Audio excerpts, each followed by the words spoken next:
So next is work station മോഡലാണ് work station model കേട്ടോ. അപ്പോൾ ഈ വർക്ക് സ്റ്റേഷൻ മോഡലിൽ എന്താണെന്ന് വെച്ച് കഴിഞ്ഞാൽ communication network different work stations ആണ്. ഓക്കെ, ഓരോ വർക്ക് സ്റ്റേഷനും അവരുടേതായിട്ടുള്ള ഡിസ്ക് അല്ലെങ്കിൽ അവർക്ക് സ്റ്റോർ ചെയ്യാം, അവർക്ക് ആ ഡിസ്ക് യൂസ് ചെയ്തിട്ട് കമ്പ്യൂട്ടേഷൻ നടത്താം എന്നുള്ള രീതിയിലുള്ള ഒരു വർക്ക് സ്റ്റേഷൻ മോഡലാണത്. ഓക്കെ, ഇതിനാണ് നമ്മൾ ഡിസ്ക് ഫുൾ വർക്ക് സ്റ്റേഷൻ എന്ന് പറയുന്നത്. അതായത് ഓരോ വർക്ക് സ്റ്റേഷനും ഇൻഡിവിജ്വൽ ആയിട്ടുള്ള ഡിസ്കുകൾ ഉണ്ടായിരിക്കും. Several work station by communication system, communication network, ഒരുപാട് വർക്ക് സ്റ്റേഷനുകളെ ഒരു കമ്മ്യൂണിക്കേഷൻ നെറ്റ്വർക്ക് വഴി കണക്ട് ചെയ്തിരിക്കുന്നു. 100 Mbps LAN ആണ് യൂസ് ചെയ്യുന്നത് കേട്ടോ. 100 Mbps LAN യൂസ് ചെയ്തിട്ടുള്ള വർക്ക് സ്റ്റേഷനെ കണക്ട് ചെയ്തിരിക്കുന്ന ഒരു മോഡലിനെയാണ് നമ്മൾ വർക്ക് സ്റ്റേഷൻ മോഡൽ എന്ന് പറയുന്നത്. അതായത് ഈ ഒരു അവസ്ഥയിൽ ഏതെങ്കിലും ഒരു വർക്ക് സ്റ്റേഷൻ ഐഡിയൽ സ്റ്റേറ്റിൽ ഇങ്ങനെ ഇരിക്കുകയാണ്, ഒരു പ്രോസസ്സിങ്ങോ ഒരു പരിപാടിയും ചെയ്യാതെ ഐഡിയൽ സ്റ്റേറ്റിലേക്ക് ഇരിക്കുമ്പം മൊത്തത്തിലുള്ള ഒരു CPU ടൈം എന്ന് പറയുന്നത് അവിടെ വേസ്റ്റേജ് ആണ് അല്ലേ. അപ്പം അവർക്ക് കമ്പ്യൂട്ട് ചെയ്യാത്ത രീതിയിൽ അല്ലെങ്കിൽ അവരുടെ പ്രോസസ്സിംഗ് ഒന്നും നടത്താതെ വെറുതെ ആ ഒരു വർക്ക് സ്റ്റേഷൻ ഒരു ഐഡിയൽ സ്റ്റേറ്റിൽ ഇരിക്കുന്ന സമയത്ത് എന്താണ് ബാക്കിയുള്ള ഒരു CPU ടൈം എന്ന് പറയുന്നത് എന്താണ് അവിടെ ഒരു വേസ്റ്റേജ് ആണ്. അപ്പോൾ ബാക്കിയുള്ളവർക്ക് ആ ഒരു പ്രോസസ്സിംഗ് ടൈമിനെ യൂസ് ചെയ്യാൻ വേണ്ടിയിട്ടൊക്കെയാണ് നമ്മൾ അടുത്ത ഒരു മോഡലിനൊക്കെ ഒരു കുറച്ചും കൂടി അപ്ഗ്രേഡഡ് വേർഷൻ എന്നുള്ള രീതിയിലാണ് വർക്ക് സ്റ്റേഷൻ സെർവർ മോഡലിനെ യൂസ് ചെയ്തിരിക്കുന്നത് കേട്ടോ. അപ്പം interconnected by a high speed LAN, അതാണ് work station model. Comparatively mini computer മോഡലിൻ്റെ അതിലും കുറച്ചും കൂടി ബെറ്റർ ആയിട്ടുള്ള ഒരു ഓപ്ഷനാണ് വർക്ക് സ്റ്റേഷൻ മോഡൽ എന്ന് പറയുന്നത്. ഓക്കെ, ഇതിലൊരു സ്പ്രൈറ്റ് ഓപ്പറേറ്റിംഗ് സിസ്റ്റം ഒക്കെയാണ് എക്സാമ്പിളായിട്ട് പറയുന്നത്. അതായത് സ്പ്രൈറ്റ് ഓപ്പറേറ്റിംഗ് സിസ്റ്റം യൂസ് ചെയ്യുന്നത് ഇതുപോലത്തെ ഓരോ വർക്ക് സ്റ്റേഷനും ഓരോ ഡിസ്ക് എന്നുള്ള രീതിയിലുള്ള വർക്ക് സ്റ്റേഷനുകളെയാണ് എന്താണ് 100 Mbps LAN ഒക്കെ യൂസ് ചെയ്തിട്ടാണ് കണക്ട് ചെയ്തിരിക്കുന്നത്. വർക്ക് സ്റ്റേഷൻ സെർവർ മോഡൽ എന്താണ്, ഇതൊരു ഡിസ്ക് ലെസ് മോഡലാണ് കേട്ടോ. ഇത് ഡിസ്ക് ഫുള്ളാണ്, അതായത് ഓരോരുത്തർക്കും ഓരോ ഡിസ്ക് എന്നുള്ള രീതിയിൽ. ഇവിടെ എന്ന് വെച്ച് കഴിഞ്ഞാൽ ഡിസ്ക് ലെസ് ആണ് ഇപ്പം അധികം പോപ്പുലർ ആയിട്ടുള്ള ഒരു സംഭവമാണ് ഡിസ്ക് ലെസ് ആയിട്ടുള്ള എന്തെന്ന് പറയുന്നത് സെർവേഴ്സ് എന്ന് പറയുന്നത്. അപ്പോൾ diskless work station models എന്ന് പറയുന്നത്. സോ ഇവിടെ നിങ്ങൾക്ക് അറിയാം യൂസ് ചെയ്തിരിക്കുന്നത് 100 Gbps LAN ആണ്. ഓക്കെ, 100 Gbps LAN ആണ് കമ്മ്യൂണിക്കേഷന് വേണ്ടിയിട്ട് നമ്മൾ യൂസ് ചെയ്തിരിക്കുന്നത്.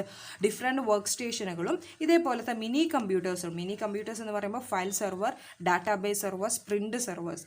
അപ്പം ഓരോരുത്തർക്കും ഓരോ സെർവേഴ്സിലേക്ക് നമ്മളെ വർക്ക് സ്റ്റേഷനെ തന്നെ എന്ത് ചെയ്യാൻ പറ്റും, സർവീസിന് വേണ്ടി റിക്വസ്റ്റ് കൊടുക്കുക. എന്ത് ടൈപ്പ് സർവീസ് ആണോ വേണ്ടത് അവർ ആ റിക്വസ്റ്റ് ആക്സസ് ചെയ്ത് തിരിച്ച് ആ ഹോം വർക്ക് സ്റ്റേഷനിലേക്ക് തന്നെ എന്ത് ചെയ്യാൻ പറ്റും, അവർക്ക് ആ റിസോഴ്സിനെ യൂസ് ചെയ്യാൻ പറ്റും. അപ്പം അതിൽ യൂസേജ് ഒരു പറയുന്ന ടേം എന്താണെന്ന് വെച്ച് കഴിഞ്ഞാൽ ഹോം വർക്ക് സ്റ്റേഷൻ ആണ്.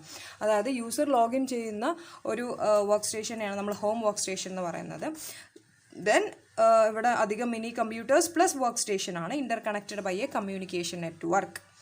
ദെൻ യൂസർ ലോഗിൻ ചെയ്യുന്ന ആ ഒരു വർക്ക് സ്റ്റേഷനെയാണ് നമ്മൾ ഹോം വർക്ക് സ്റ്റേഷൻ എന്ന് പറയുന്നത്. പിന്നെ നോർമൽ കമ്പ്യൂട്ടേഷൻ ഒരു ഹോം വർക്ക് സ്റ്റേഷനിലാണ് നമ്മൾ നടത്തുന്നത്. നോർമൽ ആയിട്ടുള്ള വർക്ക് സ്റ്റേഷൻസൊക്കെ കമ്പ്യൂട്ടേഷനൊക്കെ നമുക്ക് നമ്മളുടെ വർക്ക് സ്റ്റേഷനിൽ നിന്ന് തന്നെ ഹോം വർക്ക് സ്റ്റേഷനിൽ നിന്ന് തന്നെ നടത്താൻ പറ്റും. അതിൻ്റെ അപ്പുറം വരുന്ന സ്പെഷ്യൽ സർവീസസ് ഒക്കെ ആവശ്യമായിട്ട് വരുന്ന സമയത്താണ് നമ്മൾ സെർവറിലേക്ക് റിക്വസ്റ്റ് കൊടുക്കുന്നതും സെർവർ ആ റിക്വസ്റ്റ് പ്രോസസ് ചെയ്തിട്ട് തിരിച്ച് സർവീസിനെ നമ്മളുടെ ഓരോ വർക്ക് സ്റ്റേഷനിലേക്ക് പ്രൊവൈഡ് ചെയ്യുകയും ചെയ്യുന്നത്. അതാണല്ലോ വർക്ക് സ്റ്റേഷൻ സെർവർ മോഡൽ എന്ന് പറയുന്നത്. ഓക്കെ, ദെൻ അതായത് യൂസേഴ്സിൻ്റെ പ്രോസസ്സിന് മൈഗ്രേറ്റ് ചെയ്യേണ്ട ആവശ്യമില്ല ടു എന്താണ് ഇങ്ങനെ ഒരു സർവീസസിനെ ആക്സസ് ചെയ്യാൻ വേണ്ടിയിട്ട്. ഇതൊരു ഓപ്പറേറ്റിംഗ് സിസ്റ്റമാണ് ഇതിനൊരു എക്സാമ്പിളായിട്ട് പറയുന്നത് കേട്ടോ. അതായത് പണ്ടത്തെ കാലങ്ങളിലുള്ള ഒരു ഓപ്പറേറ്റിംഗ് സിസ്റ്റമാണ് ഓപ്പറേറ്റിംഗ് സിസ്റ്റം എന്ന് പറയുന്നത്. ദെൻ ഈ ഒരു ഓപ്പറേറ്റിംഗ് സിസ്റ്റം ആണ് ഈ ഒരു മോഡൽ യൂസ് ചെയ്തിട്ട് നമ്മൾ ബിൽഡ് ചെയ്തിരിക്കുന്ന ഒരു ഓപ്പറേറ്റിംഗ് സിസ്റ്റമാണ് ഓപ്പറേറ്റിംഗ് സിസ്റ്റം എന്ന് പറയുന്നത്. സിസ് എന്നും പറയും കേട്ടോ.